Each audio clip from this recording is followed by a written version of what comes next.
Actually,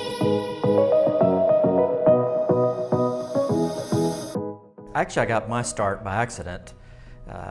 Graduated from college, didn't really know exactly what I wanted to do, and my roommate, actually a gentleman next door, had interviewed for a company in Charlotte and came back and was telling me about how amazing the growth was and just what a fun environment it was, and that I should go interview. And asked him, like, okay, sounds great, what do they do? He's like, I don't know, they do something, thinking recruiting or airplanes or something like that. So anyway, I called him up, went up, interviewed. The interview went well, and then went down to Atlanta, interviewed actually the day after I graduated from college, and was offered the job.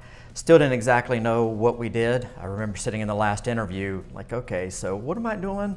Am I a headhunter or what? And he said, look around, do you see any heads around my desk? And I said, no. He's like, no, we're not a headhunter, we're a recruiting firm. So then I kind of knew the difference between what headhunting versus recruiting staffing really was. Recruiting is recruiting, so I think what really helped me was that I had a couple of experiences that really helped with me building this office here, or the group here. And one was that I had moved down from Charlotte to Greenville back in 1996 to actually start our office in Greenville at the time. So I had experience, one, building an office pretty much from scratch, and then two, all this was back really before the internet. So I had experience, rolling up my sleeves and digging in and figuring out how to build something with very limited resources.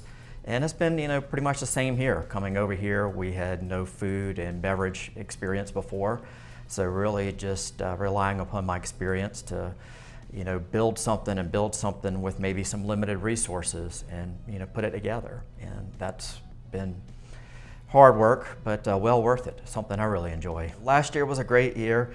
It's one of those years to where, a lot of things just really fell into place between clients hiring, finding just some really good candidates, and just a lot of marketing that I had been doing maybe the year before, expanded by a few clients as well. So very, very fortunate. Gosh, I just got a lot of stories. I think one in particular that's kind of lived in the lore of company previously was we had a gentleman working for us at a client in the local area, and on his way to work he found a chicken on the side of the road. And not only was it a chicken, but it was a featherless chicken. It was a ball chicken.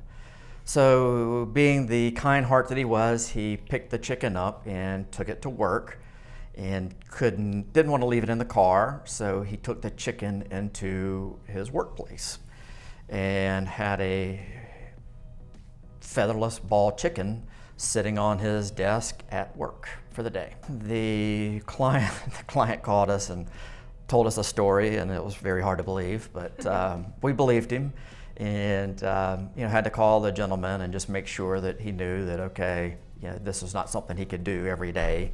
And he said no, he just had no place to leave the chicken, but he had arrangements, so he was going to take the chicken home and take care of him there. We had a lot of stories like that. Sometimes you'd have to just deal with and roll with those punches, and they just don't really give you any kind of instruction manual when you go through recruiter training. They can cover every single scenario that you may face. It's interesting because really, despite this job being type A extrovert personalities we really have to be, kind of when I'm at home, I enjoy a few things where it's just pretty much me by myself, kind of that quiet time, whether it's mountain biking, doing just some yard projects around the house, just something where I can really be by myself and just sort of in my thoughts and just kind of be myself and have some quiet time. That's one thing. And then the other thing is I pretty much never stop. So I'm always going. I never really sit down. The only time I can sit down and relax is either if I'm at my in-laws' house or really at the beach. Other than that, I am pretty much go, go, go all the time. I just never really have been the kind of, just to sit still. So I always enjoy just being on the go doing something. I think one of my favorite memories, sort of, but anyway, it's kind of who I am and why I am where I am today. I was going through a really tough time one time many years ago, and I had a client that was just really giving me fits. And it was actually, one of my best clients where I had a tremendous amount of business. but the manager was just the most difficult person to ever deal with, not only for me, but for the folks I had working at this client site.